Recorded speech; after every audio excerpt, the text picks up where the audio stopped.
Здравейте, приятели и Харкрафт маняци. Това до мен се питате кой е, значи това е Кристиян. 29. Да. Здравейте. АК-29, много известен играч в Харкрафт. Да, направо. Да. Днеска си Ще направихме... копаме яко, че така, че да ви писне. То клип ще бъде за миньори. Да, ние сме големи миньори. Миньор София. Ха. Да, и решихме да почваме да снимаме клипове на разни игри. Вие може да пишете някоя игра, която може да играем ние двамата с Кристиян. Ако ви харесват нашите клипове, продължаваме. Ако не ви харесвате, казвате и спираме. Да, няма направо... смисъл за нас да снимаме. Кажете дали бихте искали ние да снимаме или не. И давайте някои игри, които да играем, защото Майнкрафт не е единствената игра. Да, май на нас вече ни е затъпяла. И може да се абонирате, аз ще ви дам линк на канала. Добре, аре, какво ще кажа, почва? Айде да се захващаме за работа. Добре, аре, къртим тази стена. Айде. Ти чупи някъде до мен.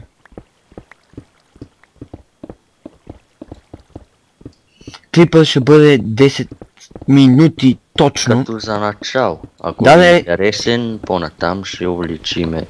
Да, решихме, че няма нужда от повече, тъй като вие може да не харесвате нашите личности. И все пак този клип само ще копаем. Така, да. Като миньори. Защото сме си такива все пак.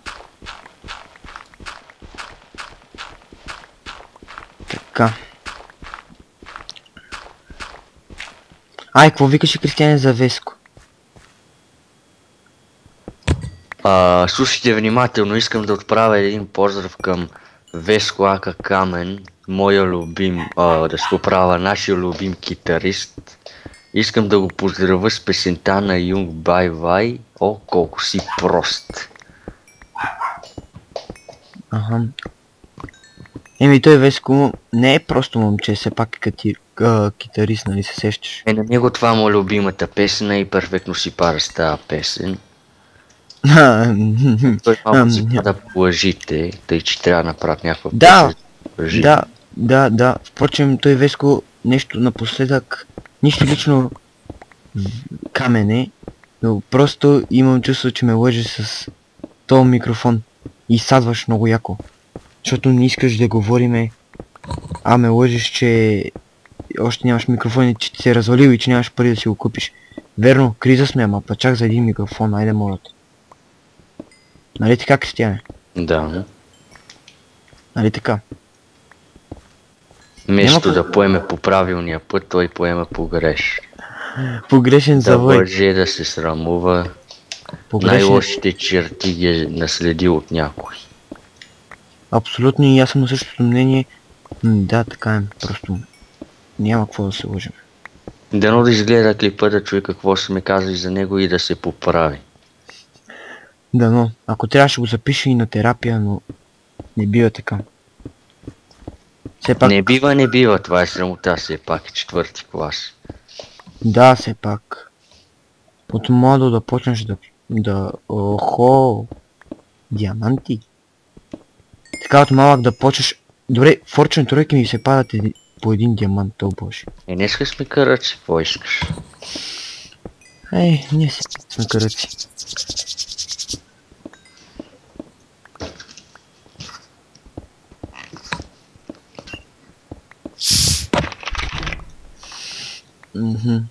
Някой да иска кола? Аз? Добре, дай адрес и го пращам по еконт. Сам не. Абе аз го имам, утре ще си получиш колата. Мерси. Жив и здрав. И ти. Господа те пази. Пази ме, той от край време ме пази. И танго те сгаси. Това няма как да стане. Що така? Реши бе, младеж. Ама как да го свържа?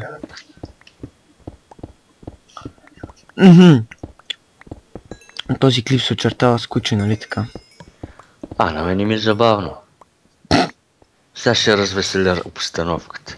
На хотел, беби, на хотел. Събота, неделя ще те водя на хотел. Аз съм още малък. И вярвам в чудеса.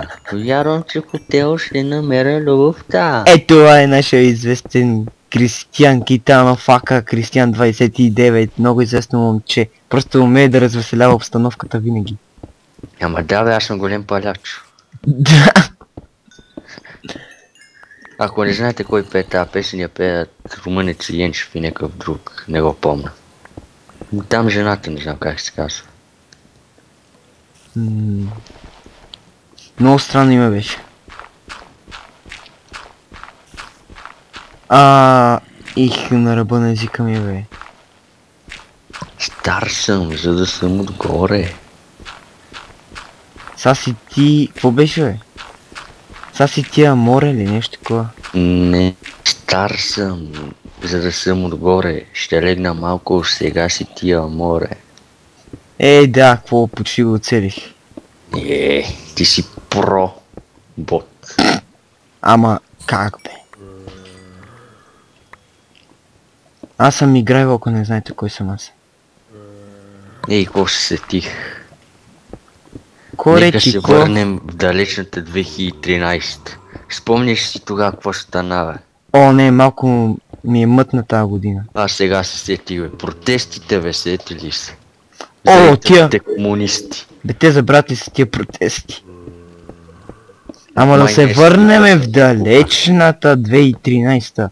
И тези протести продължиха цял един мандат. Да, значи... Зарази останахме. Да, даже може да Сега напишете... сме по-добре, ама... Даже може да напишете някоя публикация, дали вие нещо въобще си спомняте от тази 2013, ама далечната 2013, разбира се. Там... Някои не са били родени тогава, няма как да знаят, но в Google всичко ще... Корон! Да. Жалко, че Корондо пропусна тая година, 2013. Тая тъй живена година, пълна с забавления, радост и тъга. О, какъв беше този лак, бе? Бат, бе, и на мен. мене гръмна като пиратка този дърт, бе. При мен не гръмна нищо. О, Гизане, после си гледаш клипа, като някаква пиратка гръмна това, бе. Така. За кой говориш? Станах от клипа вече. Има още май 7 станах. Или се лъжа. Супер.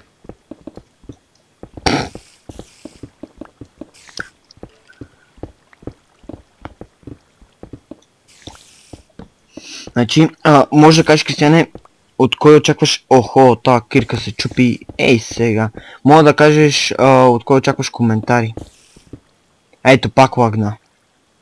Да, бе, и на мене. Може да очакваш... може да кажеш от кой очакваш коментари.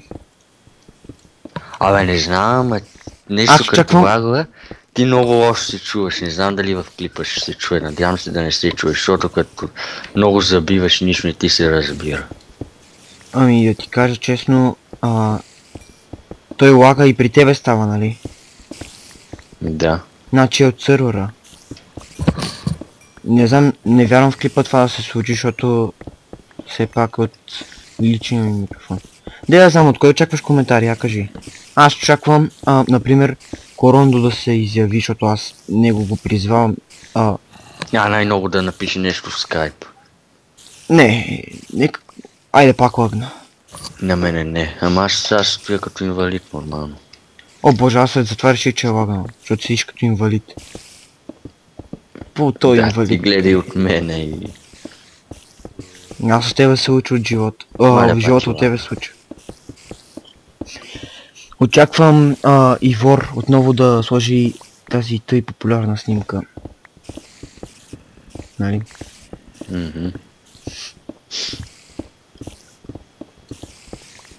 Нещо да напише нещо, той снимки слага. Те снимките говорят някой път много повече, отколкото да напишеш, нали така.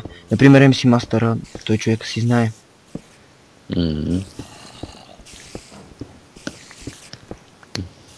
Добре, аре. Вече почти станаха 10 минути. Охо, супер! Сега почва да се обата след клип. Така. Да. Това малко странно прозвуча, да е много добре. Значи, ако искате да се абонирайте за нас, няма да е зле. Иначе Ще Кристиан се като... зарадваме горе-долу. Горе-долу, да. Кажете дали клипа ви е харесал и дали въобще има смисъл да се излагаме. Ако не ви е харесал Все пак. клипът, ни казвате и спираме да снимаме. Все пак какъв е смисъл да се излагаме тук? Точно така, ние снимаме за вас, не за нас. Да. Нека последните думи да бъдат от Кристиан 29. Кажи нещо, приятелю. И от мене, до нови срещи. Беше ни приятно да снимаме за вас. Надявам се да ви е харесал клипа. И ако ви е харесал, ще има и втори клип. Чао и до нови срещи. Кристиан Китанов за президент.